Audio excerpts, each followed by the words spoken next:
셨다가 또 아니면 어제 주무시고 아침에 일어나서 여기까지 오시면서 혹시 어떤 질문을 하셨나요?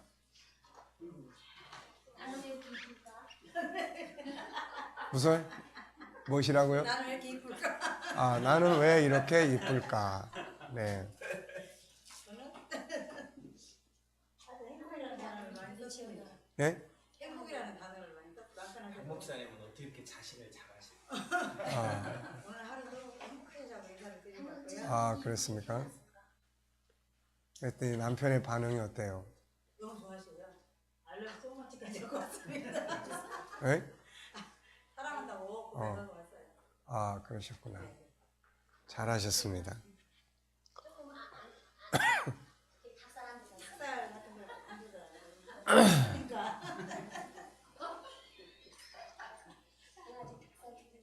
시간을 옷을 이렇게 해요? I love you 하고 왔어? 사모님한테?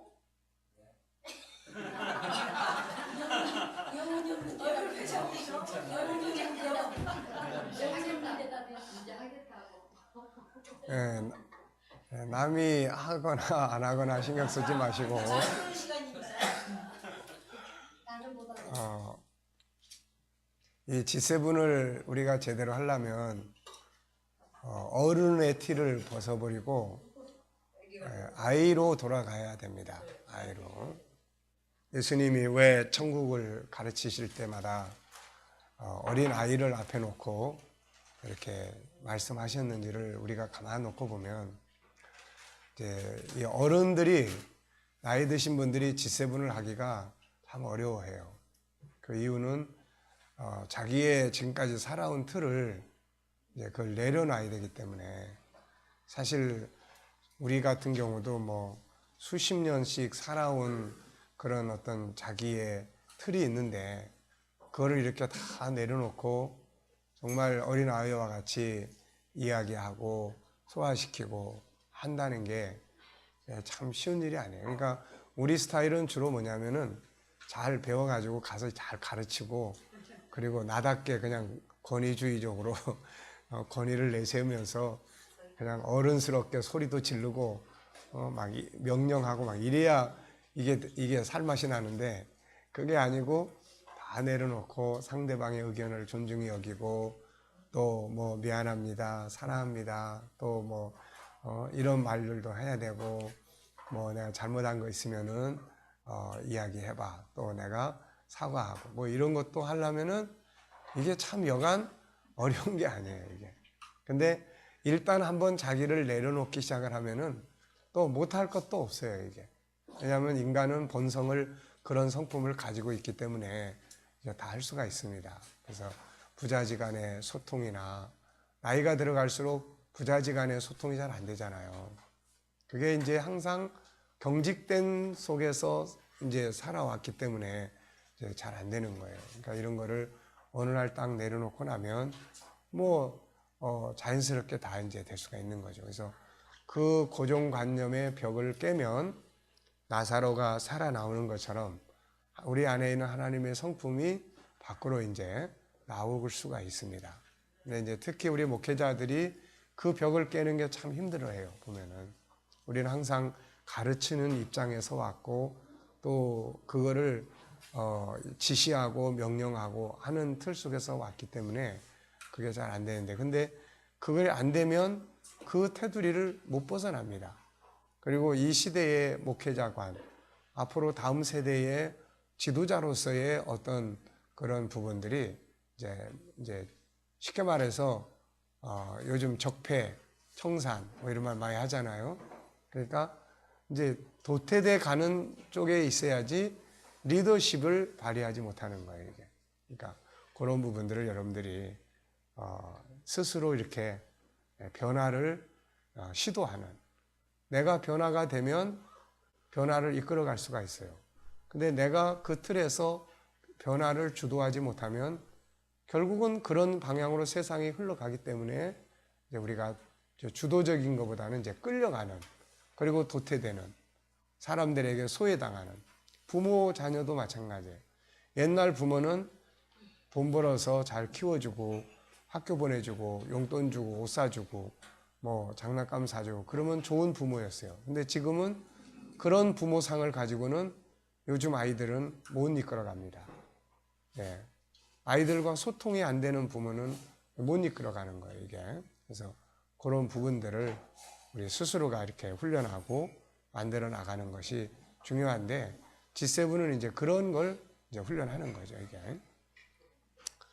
자, 그러면은 지금 우리가 이제 질문법을 공부를 하고 있습니다. 그래서 항상 질문에 대한 의식, 이게 우리 속에서 이제 항상 습관화되면 문제가 생겼다, 큰일 났네, 이거보다는 이 문제를 분석하고 왜 이런 일이 생겼나, 또 어떻게 대처해야 되나, 이제 이런 질문들을 통해서 과거에 이런 일은 없었나, 성경은 이런 문제에 대해서 뭐라고 말씀하시나, 이런 것들을 계속 질문을, 그래서 10가지 질문을 강조하는데 어떤 문제가 됐든 간에 한 10가지 정도를 대충 이제 대강 질문을 툭툭툭 던져보면은 그 원인 분석, 해야 될 일, 이런 것들이 이제 정리가 될 수가 있습니다. 이게 뭐 문제가 생겼어요.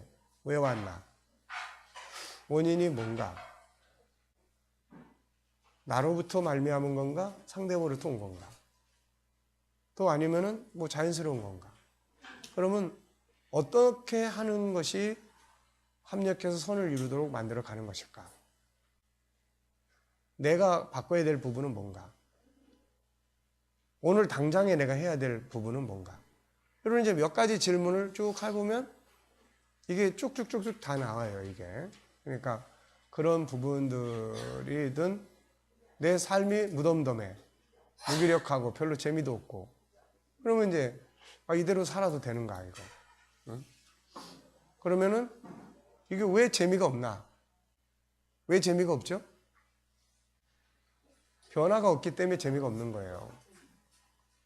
어떤 변화를 만들어내야지 사람은 기대감도 생기고 성취감도 생기고 그러는데 변화가 없으면은 재미가 없어요.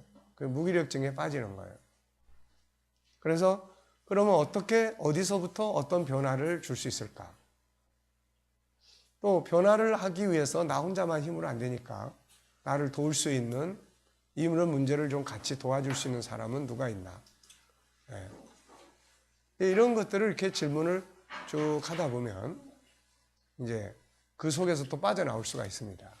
그러니까 항상 우리가 이제 질문이라고 하는 것은 숨겨져 있는 답을 찾아내고 모든 건 다 숨겨져 있으니까, 그래서 숨겨진 걸 찾아내는 키예요. 그러니까 잠을 자든지 저녁에 잠잘 때는 오늘 나는 하루 종일 내가 뭘 배웠나? 내가 배운 건 뭔가? 여기서 또 가르쳐 드린 거 있죠. 오늘 하루 종일 내가 많은 말을 하고 질문을 했는데 베스트 질문은 뭐고 최악의 질문은 뭔가? 그러면 그런 것들을 들여다보면서 이거를 따르게 질문을 했으면 어떻게 할 수 있었을까? 뭐 이런 거예요. 저 같은 경우는 이걸 이제 계속 연구하는 입장이니까 계속 이제 질문을 많이 하죠. 뭐 아침이건 저녁이건 잠을 잘 때도. 지금 이제 아이들 코칭 교실까지 이제 갔어요. 그러면 이제 그 코칭 교실을 하나님의 성품 5가지 형태로 쭉쭉쭉쭉 하는 것이 바람직한가? 아니면 다 흩어놓고 그 중에서 어떤 주제들을 뽑아가지고 가는 것이 더 효과적인가? 아이들이 과연 이거를 소화시킬 수 있을까? 기간은 어느 정도로 하면 될까? 그러니까 계속 이제 그런 생각들을 하다 보면은 이제 현재 여기까지 와 있는 상황에서 이게 조금 더 발전할 수가 있어요, 이게. 그래서 여기 내려올 때보다 어제를 지나면서 오늘 아침에는 이제 컴퓨터 이제 그 작업을 좀 하면서 이렇게 분류하면 좀 더 효과적일 수 있다. 그래서 조금 더 이제 가는 거예요. 그래서 또 오늘 하루 종일 이제 교육하고 뭐 쉬고 그러면서 계속 내 머릿속에서는 거기에 대한 질문이 이제 계속 작동을 하고 이제 안에서 이제 편집을 하고 방법을 끌어내고 그럼 이제 내일 아침에는 분명히 좀 더 효과적인 어떤 다음의 방안이 이제 찾아질 거고, 그리고 나면은 이제 작업을. 그러니까 처음에는 이게 질문법도 그래요. 이것도 굉장히 막연합니다. 이게 도대체 질문법이라는 건 어디서 어떻게 어떤 순서로 이걸 어떤 방향에서 다뤄야 될까? 질문이라는 게 중요하긴 하지만 16주의 질문의 틀을 만든다면은, 그러면서도 단순히 세상의 질문 방법 뭐 이런 거나 소개를 한다면은 차라리 그건 가서 책 보고 하면 끝나는 거지. 그걸 우리가 여기 앉아서 공부할 이유도 없고, 여기서 공부하는 가장 핵심은 하나님의 형상을 나타내는 건데, 과연 이것과 질문은 무슨 관계가 있는 것인가? 그러니까 이런 것들을 이제 굉장히 이제 생각을 많이 하죠. 그 질문을 해요. 그러면 이제 운동하러 나가면서 계속 질문을 하고, 저녁에 잠자면서 계속 질문을 하고, 그 다음에 그러면 이제 꿈속에서도 이제 때로는 이제 답을 얻어, 자다 말고도 깨가지고 막 이제 기록을 해요. 그러니까 그런 것들이 항상 우리 속에서 어떤 변화를 만드는 이제 동기가 되는 거예요.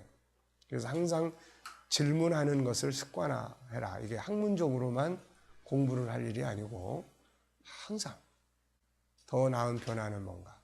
내가 잘했으면은 어떤 질문을 하면 돼요? 내가 잘했어. 그럼 당연히 어떻게 해서 이게 잘 됐나? 잘된 장점, 그 속에서 동원된 자원들 뭐가 있나?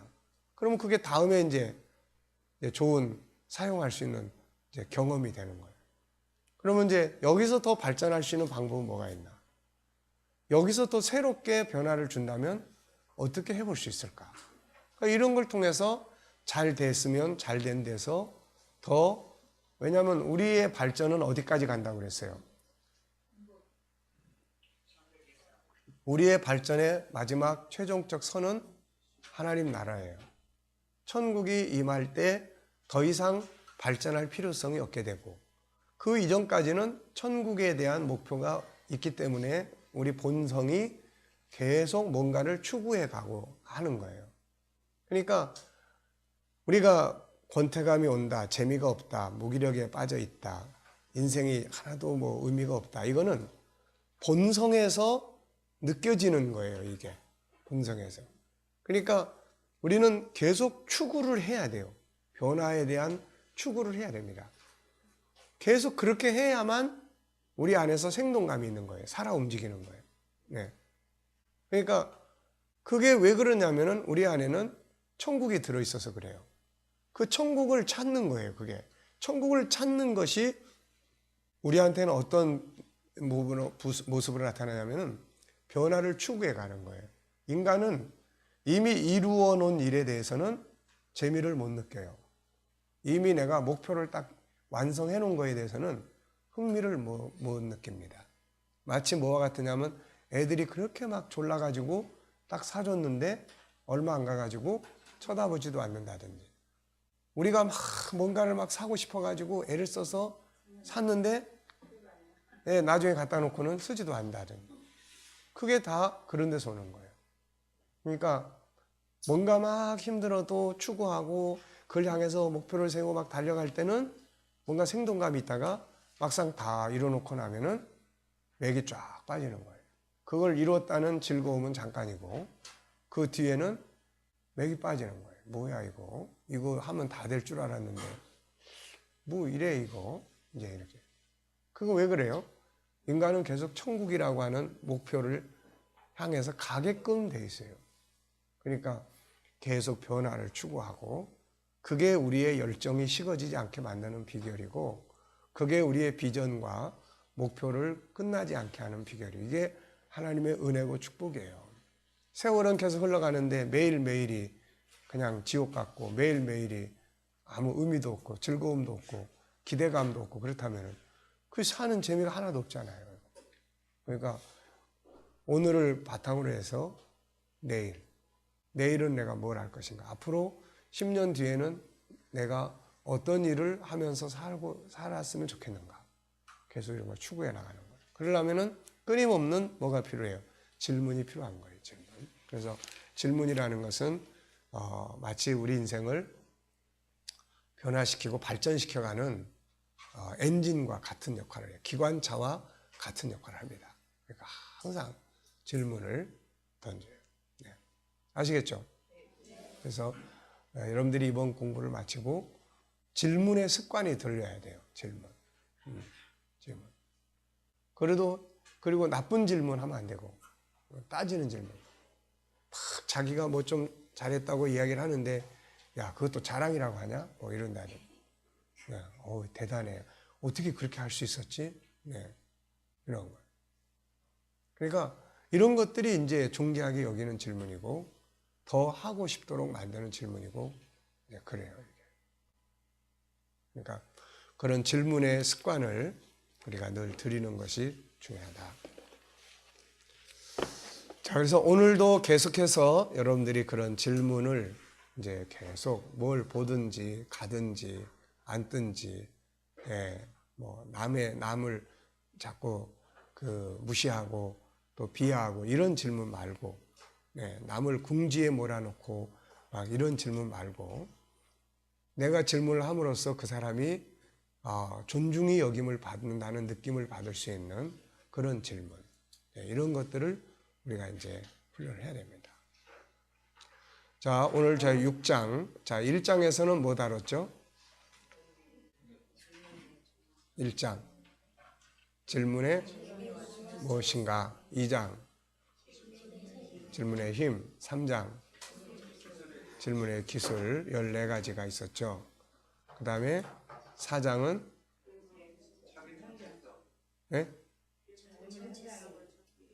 네, 그 다음에 5장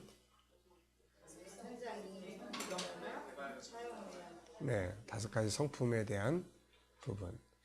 자, 질문의 현장 세 번째는 이제 본질적 질문을 찾기 위한 질문이에요. 본질적 진리. 본질. 이제 정체성 뭐 다 비슷한 이야기지만은 이제 이런 모든 것의 본질에 대한 질문을 할 수 있어야 돼요. 네. 자, 삼성의 고 이병철 회장이 던진 질문이 주는 의미. 삼성의 설립자 고 이병철 회장은 마지막에 폐암으로 세상을 떠났는데 그가 떠나기 전 24가지의 질문을 남겼다. 그가 남긴 질문은 24년이 지난 후에 세상에 알려졌다. 그중 중요한 몇 가지를 보면 다음과 같다. 신의 존재를 어떻게 증명할 수 있나요? 신은 왜 자신의 존재를 똑똑히 드러내 보이지 않는가? 신은 두 번째는 우주 만물의 창조주라는데 무엇으로 증명할 수 있는가? 그 다음에 5번에서는 신은 인간을 사랑했다면 왜 고통과 불행과 죽음을 주었는가? 신은 왜 악인을 만들었는가? 우리들도 늘 궁금하게 여기는 부분들이에요. 그 다음에 예수는 우리의 죄를 속죄하기에 죽었다는데 우리의 죄란 무엇인가? 왜 우리로 하여금 죄를 지켜 내버려 두는가? 성경은 어떻게 만들어졌는가? 그것이 하나님의 말씀이라는 것을 어떻게 증명할 수 있는가? 종교란 무엇인가? 왜 인간에게 필요한가? 영혼이란 무엇인가?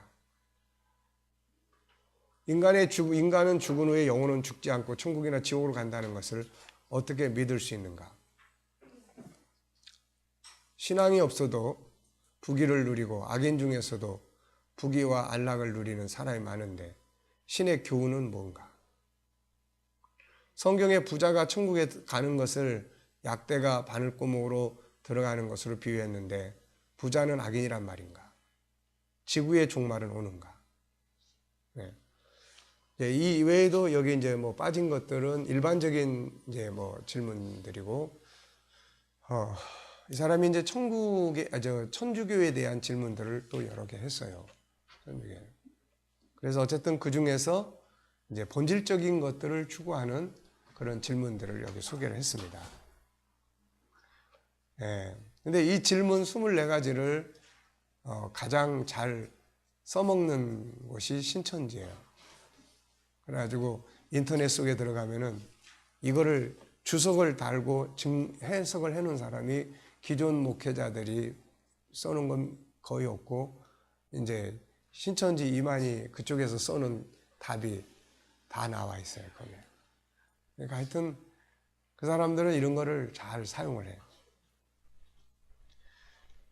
자, 그의 질문들은 무엇을 의미하고 있는가? 이거 인천에서의 목사님이 답좀 달아서 하나인데 사람들이 많이 보는데 이거에 대한 답을 글쎄, 나도 이제 그럴 기회를 좀 가져야 되는데, 예.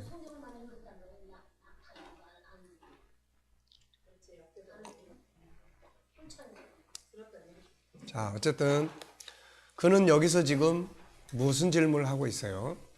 뭐 돈 버는 방법이나 행복하게 사는 방법이나 세상에서 성공하는 방법을 질문한 것이 아니라 인간이 반드시 알아야 할 본질적인 문제들에 대해서 질문을 하고 있어요.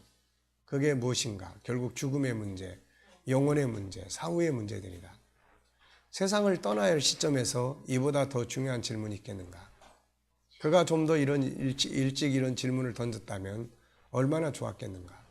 사실 이것은 그만의 질문이 아니라 모든 사람들의 질문이며 할 수 있다면 좀 더 일찍 해야 할 질문들이다. 자, 우리가 질문해야 할 본질적인 문제들. 사람들은 먹고 마시고 입고 노는 등의 물질적이고 현실적인 것들에 더 많은 관심을 가지고 있다. 그래서 항상 질문은 눈에 보이는 것들이나 현재적인 것들에 성공하기 위해 집중되고 있다. 그러다 보니 정말로 알아야 할 본질적인 것들에 대한 질문들은 놓치고 있다. 그러다가 모든 인생의 시간이 다 끝났을 때 질문을 던지고 답을 찾으려고 한다. 그러나 이때는 이미 늦어버리고 인간은 두려움과 절망 속으로 사라져간다. 예수님은 사람이 떡으로만 사는 것이 아니라고 말씀하시므로 떡보다 더 중요한 것들이 있음을 말씀하셨다. 그렇다 먹고 사는 것이 중요하고 즐기고 사는 것이 중요하지만 이것들보다 더 중요한 것이 있다. 그것이 본질적인 것이다. 사실 눈에 보이는 현실보다는 미래가 더 넓고 크며 우리가 경험한 것들은 경험해보지 않은 것들에 비하면 바닷가의 모래알과 같다. 그러므로 이제 본질적인 질문을 할 줄 알아야 한다. 그래야 인생이 진정으로 행복하고 성공적인 삶이 될 수 있다. 그렇다면 우리가 해야 할 본질적 질문들은 뭔가? 나는 누구인가? 존재의 배경에 대한 질문. 나의 존재의 배경은 뭔가? 나는 어떻게 존재하는 것인가? 창조의 과정에 대한 질문. 나는 어떻게 만들어졌는가? 자기 실체에 대한 질문. 나는 무엇으로 이루어져 있는가? 내 안에는 뭐가 있는가? 나의 실체는 무엇인가? 내가 존재하는 목적은 무엇인가? 삶의 방향성과 목표에 대한 질문. 무엇을 위해서 살아야 하는가? 인생은 어떻게 살아야 하는가? 존재의 궁극적 목적에 대한 질문. 나는 어디로 가는 것인가? 최후의 나의 상태는 뭔가? 죽음이란 뭔가? 사후에 어떤 것들이 존재하는가? 무엇이 정말 우리가 지키고 만들어 가야 할 가치인가? 후회하지 않는 삶이란 무엇인가? 다윗은 이렇게 질문했다. 사람이 무엇이기에 주께서 그를 생각하시며 인자가 무엇이기에 주께서 그를 돌보시나이까? 그는 사람이 뭐냐고 질문했다. 그리고 그 답을 성령의 감동 안에서 찾았고 그것을 기록했다. 그것이 성경이다. 더 늦기 전에 인간에 대해, 자기 자신에 대해 더 많은 질문을 던져보라. 그 속에서 가장 인간다움의 답을 찾게 될 것이며 본질적인 답은 성경이 말하고 있죠. 보다 나은 행복한 삶을 살게 될 것이다. 자, 두 번째는 하나님에 대한 질문이에요. 어리석은 사람들은 하나님을 인정하지 않는다. 성경은 그들을 가리켜 어리석은 자들이라고 말씀하고 있다.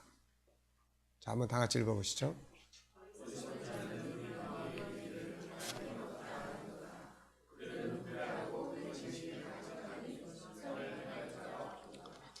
예, 그러면서도 우상 숭배하고 물질이나 지식, 권력을 신처럼 숭배하고 살죠.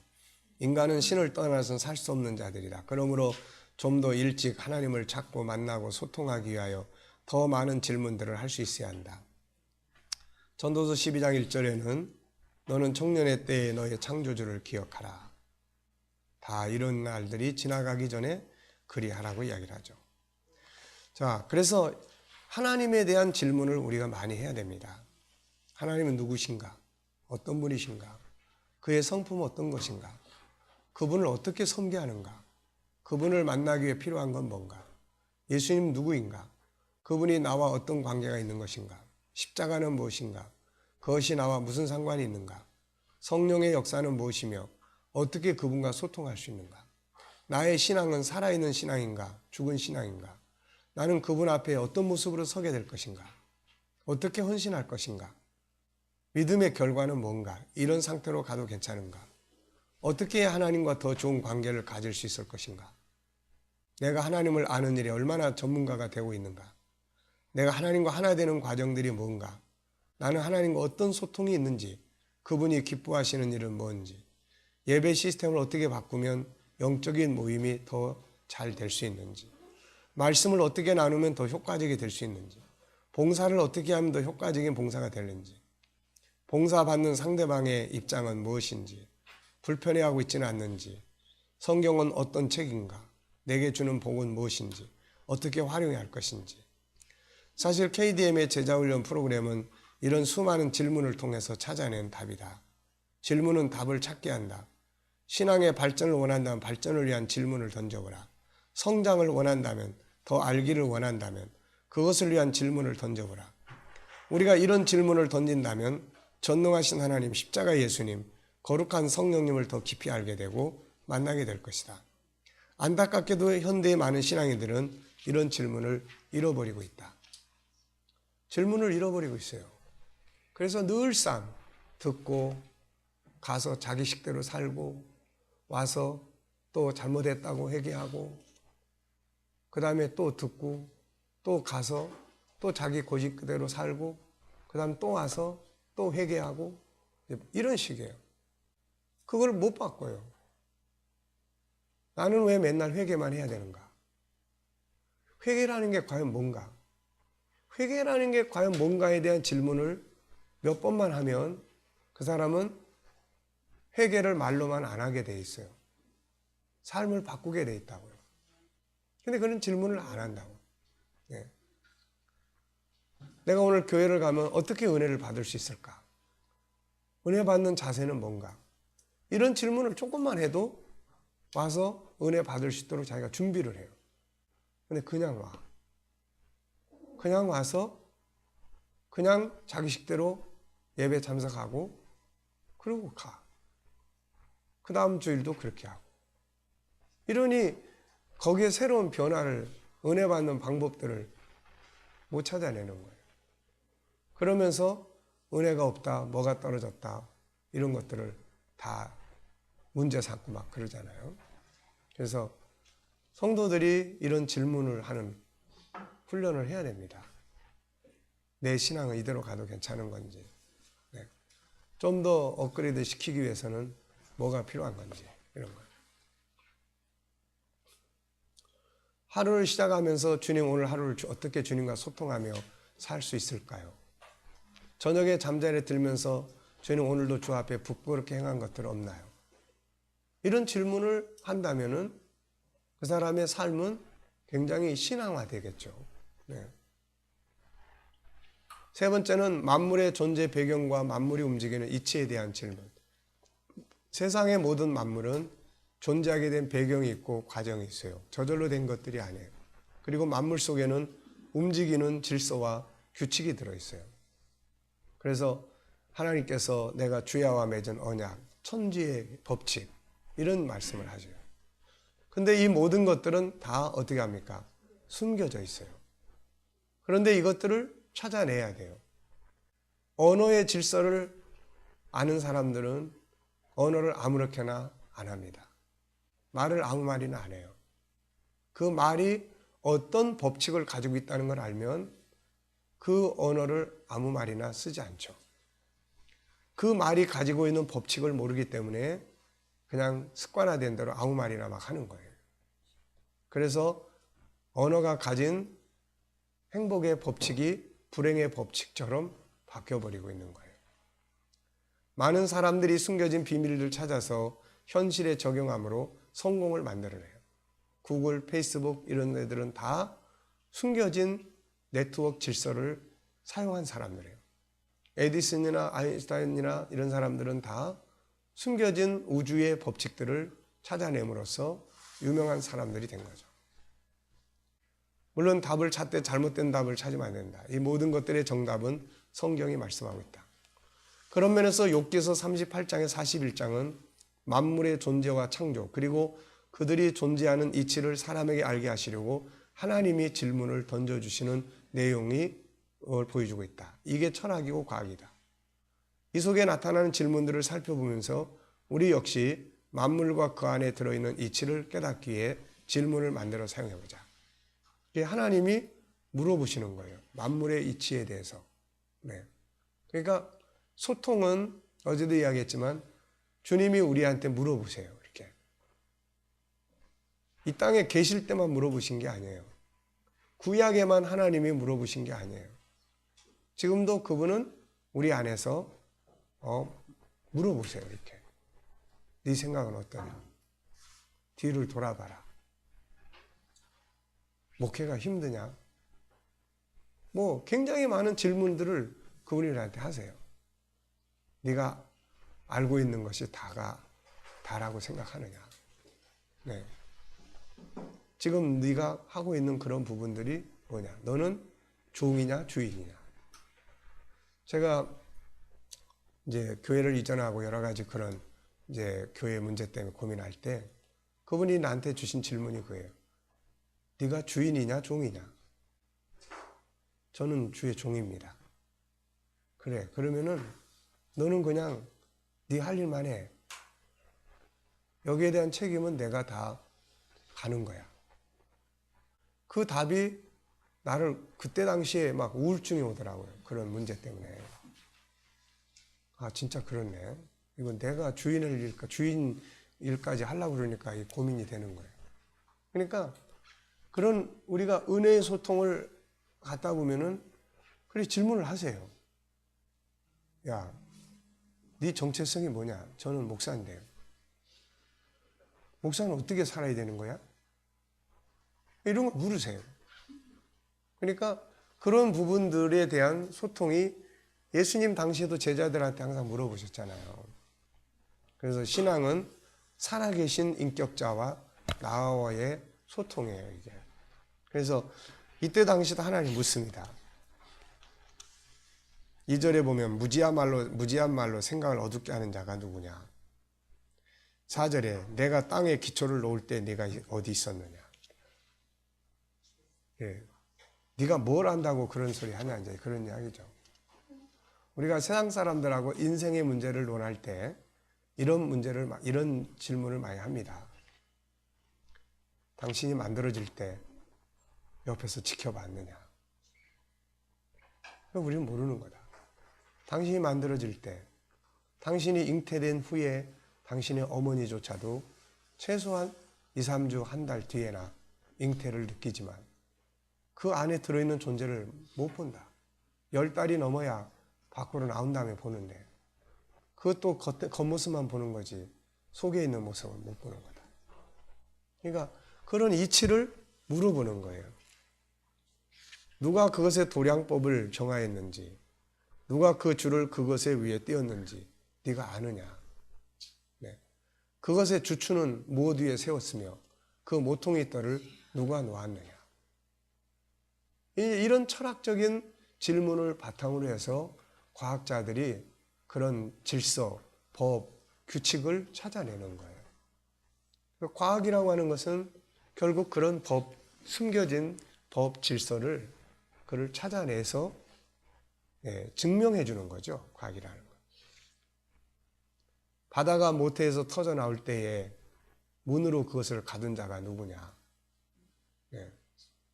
또 12절에 내가 너의 날에 아침에 명령하였느냐 새벽에 그 자리를 일러주었느냐 그것으로 땅끝을 붙잡고 악한 자들을 땅에서 떨쳐버린 일이 있었느냐. 또 16절 네가 바다의 샘에 들어갔었느냐 깊은 물속으로 걸어 다녀봤느냐. 할 말 없지요. 사망의 문이 네게 나타나느냐 사망의 그늘질 문을 네가 보았느냐 땅의 넓이를 네가 측량할 수 있느냐. 어느 것이 광명이 있는 곳으로 가는 길이냐? 어느 것이 흑암이 있는 곳으로 가는 길이냐? 너는 그의 지경으로 그를 데려갈 수 있느냐? 그의 집으로 가는 길을 알고 있느냐? 22절에 네가 눈 곳간에 들어갔었느냐? 우박 창고를 보았느냐? 네. 자, 무슨 말인지 아시겠죠? 그 다음에 106페이지 보면은 이제 땅 위의 생물의 이치에 관한 질문이에요. 네가 사자를 왜 먹이를 사냥하겠느냐? 젊은 사자의 식욕을 채우겠느냐? 까마귀 새끼가 하나님을 향해 부르짖으며 먹을 것이 없어 허우적거릴 때 그걸 위하여 먹이를 마련하는 이가 누구냐? 산염소가 새끼 치는 때를 네가 아느냐? 암사슴이 새끼 낳은 걸 네가 본 적이 있느냐? 그것이 몇 달 만에 만삭되는지 아느냐? 낳는 때를 아느냐? 다 질문이에요. 네. 자, 이 내용의 흐름을 아시겠죠? 네. 그러니까 모든 우주 만물에 대한 질문을 끊임없이 던져야 거기에 대한 답을 찾아내는 거예요. 이게 다 답이 없는 게 아니잖아요. 다 있습니다. 그래서 하나님이 하시는 영역은 영적인 답이고 현실적으로 이게 작동하는 우주의 그런 법칙은 자연 만물의 과학자들이 이제 찾아내는 거죠. 그래서 만물을 알기 위한 질문. 그 다음에 110페이지로 넘어가겠습니다. 질서예요. 만물의 질서를 찾는 방법. 이 법칙들은 숨겨져 있습니다. 그러니까 이제 만물이 운행하는 법 질서예요. 이제 이것들을 찾아내는 것이 과학이고 철학이고 학문이다. 이것을 여는 키가 뭐예요? 질문이에요. 어떻게 우주 만물의 질서와 규례를 찾을 수 있는가? 뉴턴이 사과 떨어지는 것을 보면서 그런 인력, 만유의 인력의 법칙을 깨달았을 때 기자들이 이제 물어봤어요. 어떻게 당신이 이걸 발견할 수 있느냐? 근데 이 사람 한 이야기가 나는 항상 그 생각을 하고 삽니다. 어떻게 이렇게 밑으로 떨어지는데 이 공중에 멈춰 있지 않고 우주는 저렇게 둥둥 떠다니는데 우리 인간도 그냥 이렇게 땅에 붙어가지고 이렇게 걸어다니고 물은 표면에 붙어가지고 안 떨어지고 도대체 어떻게 이런 것들이 일어날 수 있느냐? 그러니까 이제 그런 걸 보면서 이쪽에서 끌어당기는 힘, 이제 또 저쪽에서 끌어당기는 힘, 이런 이제 균형에 대한 것들을 이제 발견을 한 거죠. 그러니까 그래서 우주 만물의 질서와 규례. 자, 우선 하나님께 물어야 되죠. 모든 질서는 하나님이 창조하신 것이기 때문이다. 욥이 여호와께 대답하여 이르되 주께서는 못하실 일이 없사오며 무슨 계획이든지 이루실 것이 없느라오니 무지한 말로 이치를 가리는 자가 누구니까. 4절 내가 말하겠사오니 주는 들으시고 내가 주께 묻겠사오니 주여 내게 알게 하소서. 그러니까 하나님께 일단 물어야 돼요. 만물의 질서를 찾기 위해서는 하나님께 물어야 돼요. 에디슨의 신앙 고백이에요. 1847년에 태어나 1931년에 죽은 미국의 대발명가 토마스 에디슨이 있습니다. 에디슨은 근대 과학의 진보에 가장 많은 공헌을 한 사람입니다. 그가 발명한 것들을 일일이 열거하자면 수십 개가 아니라 수십 종에 달할 것이다. 근데 근 100여 년 동안의 과학자 중에 에디슨에 비할 만한 사람 하나도 없다고들 합니다. 밀러는 그가 저술한 에디슨의 전기, 인류의 은혜를 끼친 토마스 에디슨 중에서 이렇게 말하였습니다. 만약 에디슨에게 하나님의 계시가 없었다면 그에게 나아갈 방향을 제시해주고 그 길을 인도해주는 힘이 없었다면 그는 결코 과학과 수학의 분야에서 그렇게 정밀한 두뇌를 소유할 수 없었을 것이며 결국 우주의 오묘한 비밀을 깨닫지도 못했을 것이다.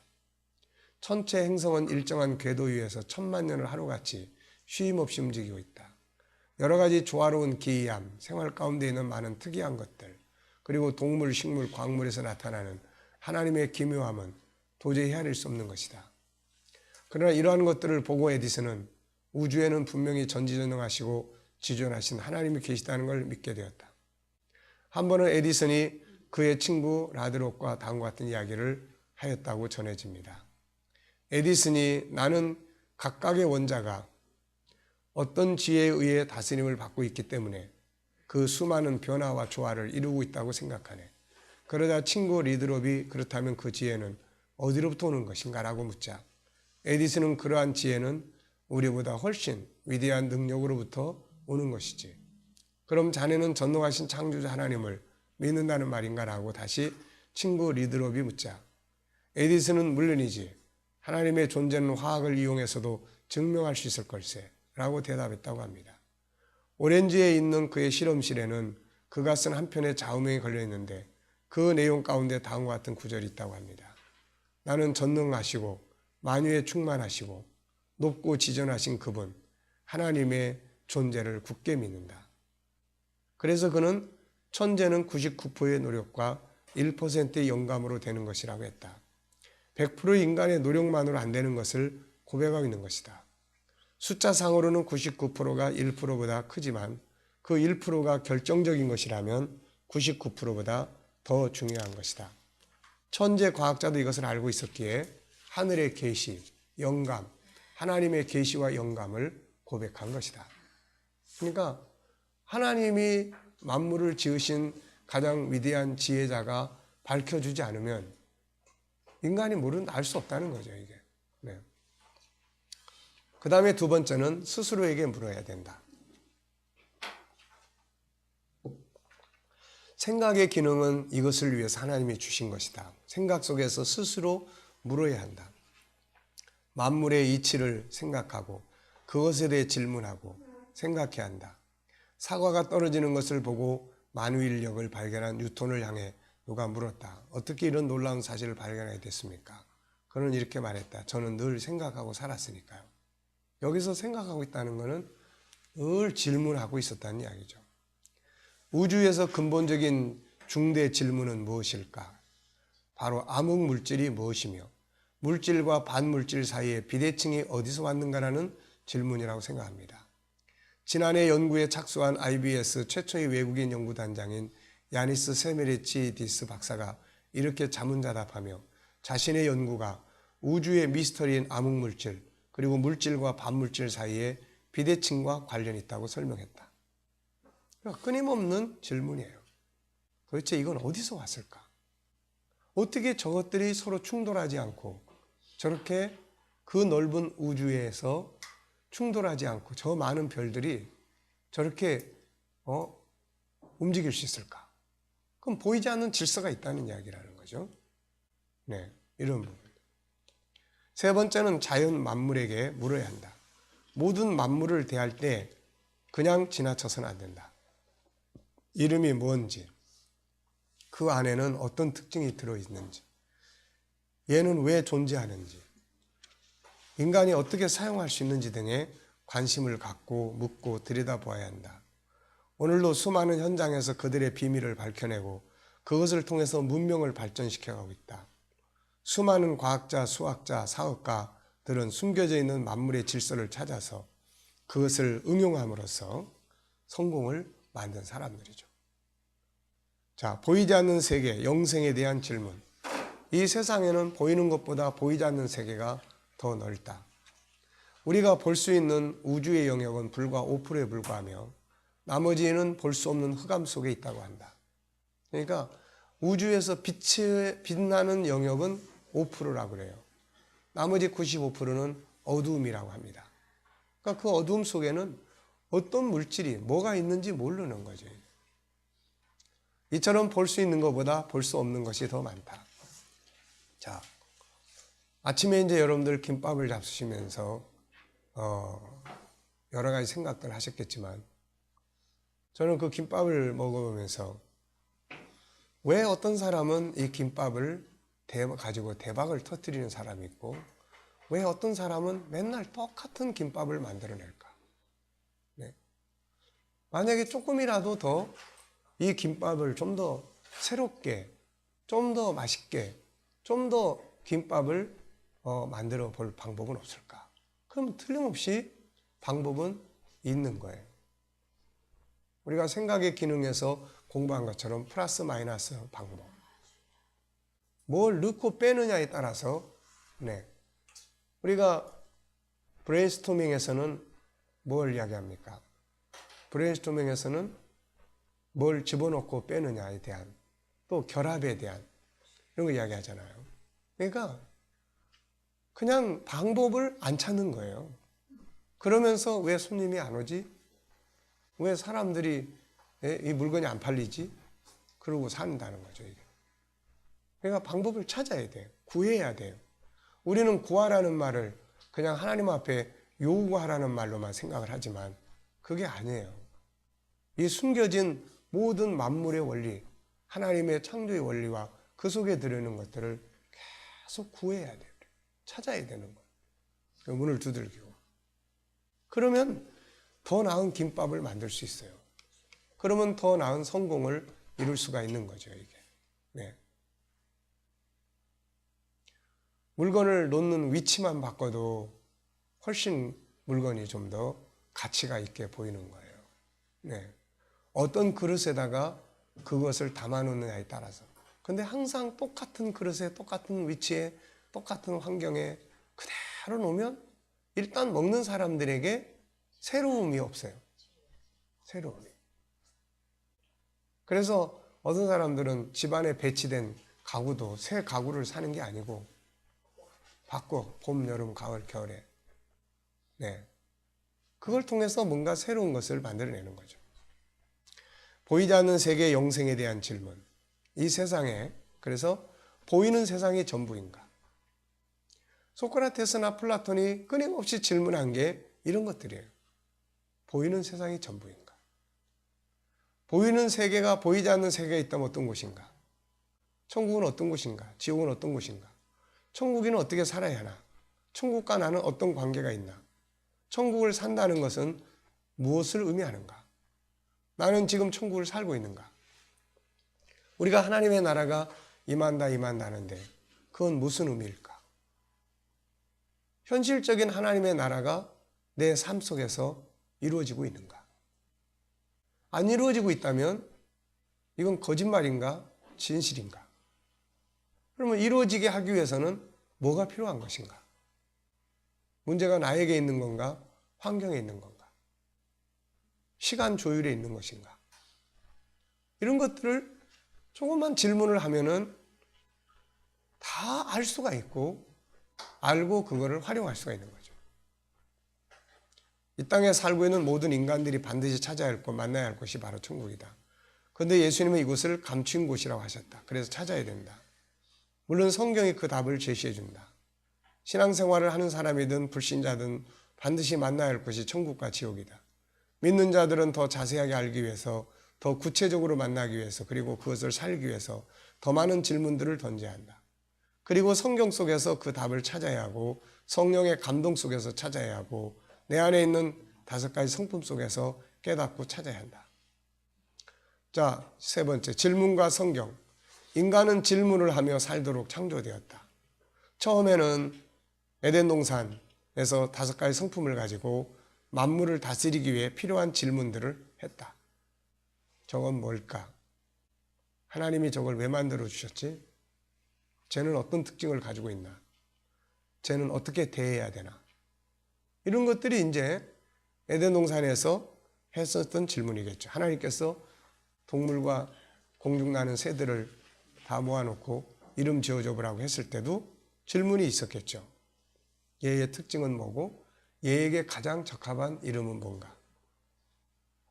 근데 인간이 범죄하고 에덴 동산에 추방된 이유는 사용하기 위한 질문보다는 잃어버린 것들을 찾는 질문이 더 많아졌어요.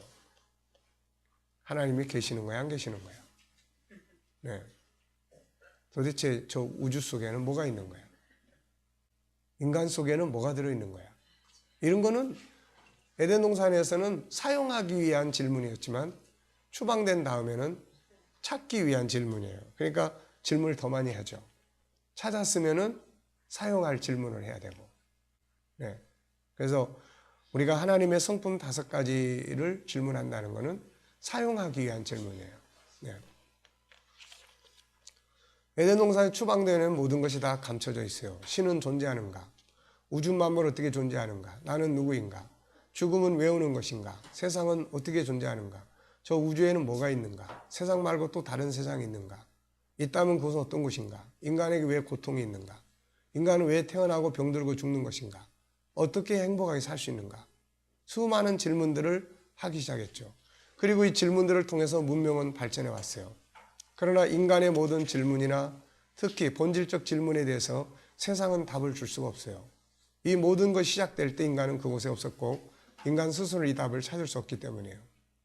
이 모든 근본적인 답은 사람이 줄 수 있는 게 아니라 하나님만이 줄 수 있어요. 그래서 하나님은 인간이 던지는 수많은 질문의 답으로 성경을 주신 거예요. 그래서 성경은 우리가 던지는 모든 질문의 답을 정리한 것입니다. 그래서 주의 말씀은 내 발의 등이요 내 길의 빛이라고 해요. 근데 그냥 성경을 읽는 사람하고 질문을 하면서 성경을 읽는 사람하고는 전혀 달라요. 그냥 읽는 사람한테는 성경이 답이 되지 못해요. 근데 뭔가를 찾는 사람한테는 성경에 답이 들어있어요. 네. 그러니까 질문을 하면서 성경 속에서 답을 찾는 이런 형식이 되어져야 합니다. 이제. 그냥 성경 쭉 읽으면 참 좋은 말씀이네. 그리고 이건 잘 뭔 말인지 이해가 안 되네. 네. 근데 뭔가를 찾아 질문을 해. 인간은 뭐지? 그러면 이제 성경 속에 들어있는 인간에 대한 답이 보석을 찾는 것과 같은 거예요. 이제. 자, 본장에서 우리가 질문해야 될 내용은 뭐예요? 본질적 내용이에요. 본장에서 소개하는 본질적 질문 4가지는 뭡니까? 첫째는 뭐예요?